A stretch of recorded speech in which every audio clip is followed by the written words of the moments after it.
بسم اللہ الرحمن الرحیم۔ حضرات دی وقار، توحید اس کائنات کا سب سے عظیم خزانہ ہے۔ اللہ رب العالمین کو وحدہ لا شریک ماننا، اللہ پہ ایمان لانا اور جس طرح اللہ کو معبود ماننے کا حق ہے اسی طرح اس کو معبود ماننا، یہ اس کائنات کی سب سے عظیم نعمت بھی ہے۔ عقیدہ توحید یہ وہ عقیدہ اور نظریہ ہے جس کی دعوت تمام انبیاء نے دی ہے۔ وَلَقَدْ بَعَثْنَا فِي كُلِّ أُمَّةٍ رَسُولًا أَنِ اعْبُدُوا اللَّهَ وَاجْتَنِبُوا الطَّاغُوتَ، کہ ہم نے ہر امت کے اندر رسول بھیجا ہے اور اس رسول کا سب سے پہلا پیغام یہ ہوتا تھا کہ اللہ کی ہی عبادت کرنی ہے اور طاغوت سے بچنا ہے۔ صرف اللہ کی عبادت، یہ بات ہمیشہ سے مشرکین کے پلے نہیں پڑی۔ جس شخص کے عقیدے کے اندر شرک ہو، اس کو یہ بات سمجھنی ہمیشہ ہی مشکل رہی ہے، وہ اس کو قبول ہی نہیں کرتا۔ رسول اللہ صلی اللہ علیہ وسلم کا بھی سب سے پہلا پیغام یہی تھا، لوگوں لا الہ الا اللہ پڑھو، اللہ کے سوا کوئی بھی عبادت کے لائق نہیں، تفلحو، تم کامیاب ہو جاؤ۔ جنہوں نے پڑھا وہ کامیاب ہو گئے اور ان کی کامیابی کی گواہ یہ پوری دنیا ہے۔ تم عرب و عجم کے مالک بنو گے، وہ مالک بنے، عرب کے بھی مالک بنے، عجم کے بھی مالک بنے۔ اللہ رب العالمین نے ان کو سیاست میں بھی نمایاں مقام دیا، اللہ نے ان کو حکومتیں دی، اللہ رب العالمین نے ان سے اپنے دین کا کام لیا، عرب کی سرزمین پہ بھی اور عجم کی سرزمین پہ۔ جنہوں نے یہ کلمہ نہیں پڑھا، جنہوں نے اللہ کو وحدہ لا شریک تسلیم نہیں کیا، تاریخ گواہ ہے، کوئی بدر میں مرا ہے، کوئی احد میں مرا ہے، کوئی خندق کے موقع پہ جہنم واصل ہوا ہے، اور کوئی فتح مکہ کے موقع پہ، اور کوئی کسی اور موقع پہ، لیکن اس دنیا میں اللہ رب العالمین نے اسے عزت نہیں ملنے دی۔ جن کے پاس اقتدار پہلے سے تھا چھن گیا، ان میں سے کسی کے پاس اقتدار نہیں رہا۔ لیکن یہ بات قبول کرنی اتنی مشکل ہے، اب لوگ کہتے ہیں کہ فرقہ واریت کی بات ہو جاتی ہے۔ فرقہ واریت اس میں کیا ہے؟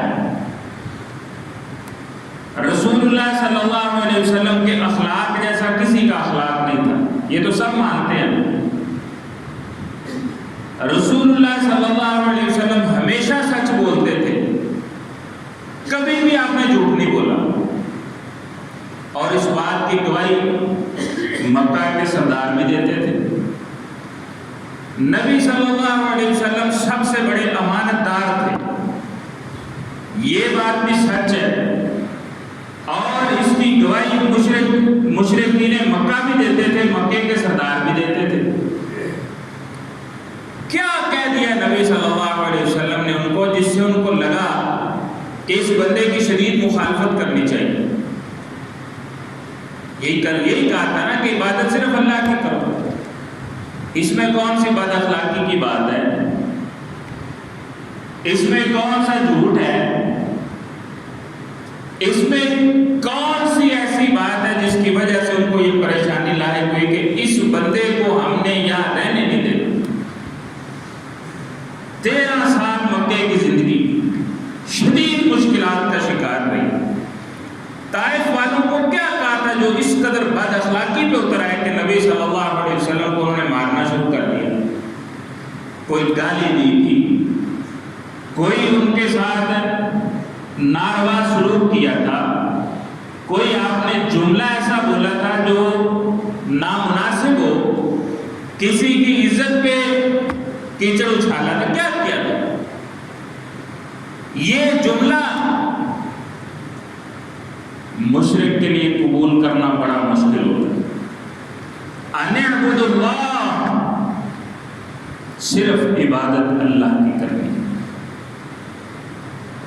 مشرک اس بات سے نکل ہی نہیں پاتا کہ ساتھ میں یہ ہو جائے تو حرج کیا ہے، عبادت اللہ کی ہی کریں، لیکن اگر ان بزرگوں کے وسیلے سے کر لیں تو کیا حرج ہے؟ یہی بات مشرک کہتے تھے، ما نعبدهم الا ليقربونا الى الله زلفى، ہم ان کی عبادت نہیں کرتے، صرف ہم یہ چاہتے ہیں کہ ان کے ذریعے سے اللہ کے قریب ہو جائیں۔ یہ جو وسیلے کا شرک ہے نا، یہ انتہائی غلیظ شرک ہے،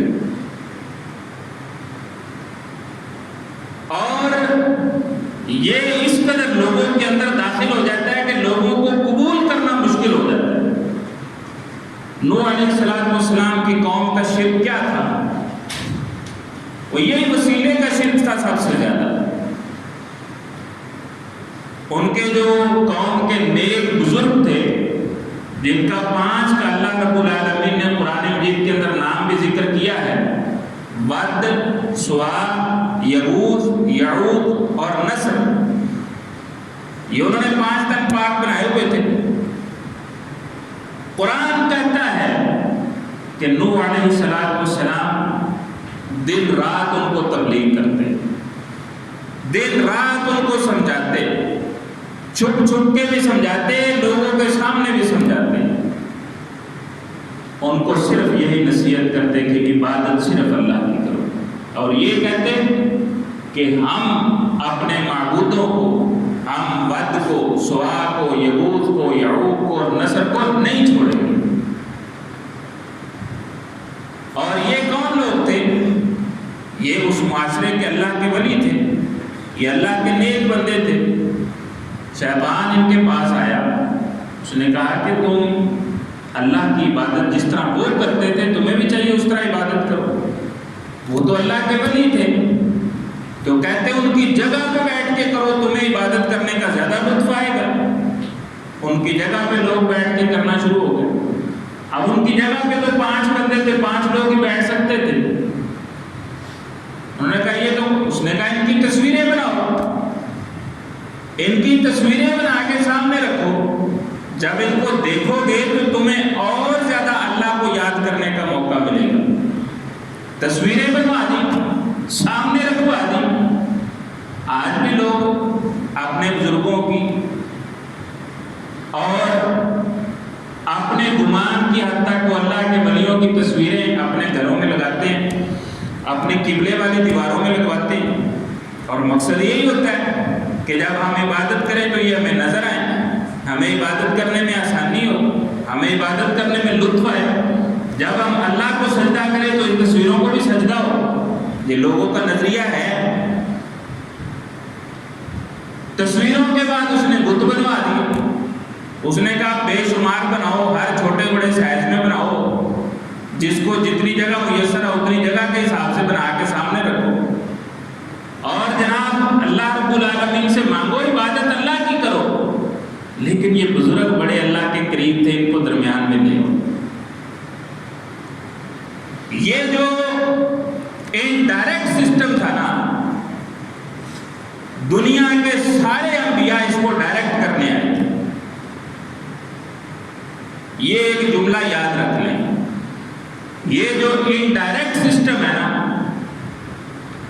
دنیا کے سارے نبی اس سسٹم کو ڈائریکٹ کرنے آئے تھے کہ یہ جو تم ولیوں کے، بزرگوں کے، قبروں کے، قبر والوں کے، بتوں کے وسیلے درمیان میں رکھتے ہو، اللہ کو یہ پسند نہیں ہے، اللہ نہیں چاہتا کہ تم ان کو وسیلہ بناؤ، اللہ کو یہ پسند نہیں ہے۔ یہ جو نام تم نے رکھے ہیں اللہ نے اس کی کوئی دلیل نازل نہیں کی۔ کیوں جی، کوئی ہے دلیل؟ کھوتے شاہ، گھوڑے شاہ، اور جو مرضی صرف شاہ لگا کے جناب وہ اس کو ولی اللہ ڈکلیئر کر دیتے، فلاں کا نام غوث اعظم ہو، فلاں کا نام قطب ہو، فلاں کا نام ابدال ہو، کوئی ہے دلیل؟ ما انزل اللہ بہا من سلطان۔ قرآن مجید کو پڑھیں، بار بار اللہ نے کہا ہے کہ یہ جو نام ہے یہ تم نے رکھے ہیں یا تمہارے بڑوں نے رکھے ہیں، اللہ نے اس کی کوئی دلیل نہیں بتائی۔ یہ کالا شکاپور روڈ پہ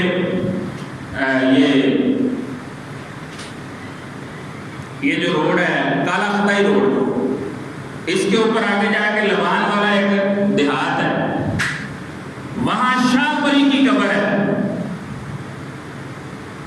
اور لوگ وہاں منتیں مانگتے ہیں، مرادوں کے لیے جاتے ہیں، اور لوگ اس کو ولی اللہ سمجھ کے اس کی قبر کو پوچھتے ہیں۔ آپ کو پتہ ہے شاہ پری کیا تھی؟ شاہ پری ایک ہندو کی گھوڑی تھی، ایک ہندو کی گھوڑی تھی جو یہاں کا لوکل نیٹو تھا، یہاں کا رہنے والا تھا، اس کو اپنی گھوڑی سے بڑی محبت تھی۔ اس کی گھوڑی فوت ہو گئی، اس نے اس کو یوں ہی پھینکنے کی بجائے، لوگ جانوروں کو پھینک دیتے ہیں، اس نے یوں ہی پھینکنے کی بجائے دیہات سے باہر نکل کے روڈ کے دوسری طرف اس نے جا کے ایک قبر بنا کے اس گھوڑی کو اس کے اندر دفن کر دیا، اور آج مسلمان اس کو اپنا مشکل کشا مانتے اور وہاں پہ جا کے مرادیں پوری کروانے چلے جاتے ہیں۔ اس قسم کے بیسیوں واقعات ہیں، اور لوگوں کو لگتا ہے کہ چونکہ وہاں مرادیں پوری ہو جاتی ہیں لہذا کام ٹھیک ہے، تو مرادیں تو ہندوؤں کی بھی پوری ہوتی ہیں، مرادیں تو سکھوں کی بھی پوری ہوتی ہیں، وہ بھی پھر ٹھیک ہے۔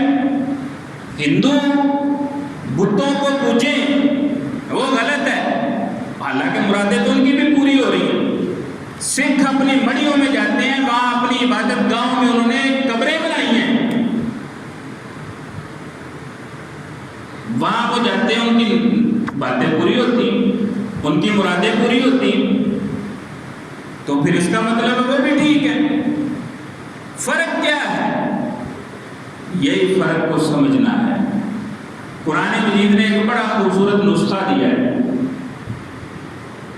کہ جس وقت مشرک کے سامنے صرف اللہ کی توحید کا ڈنکا بجایا جائے نا، تو اس کے چہرے کے تاثرات تبدیل ہو جاتے ہیں۔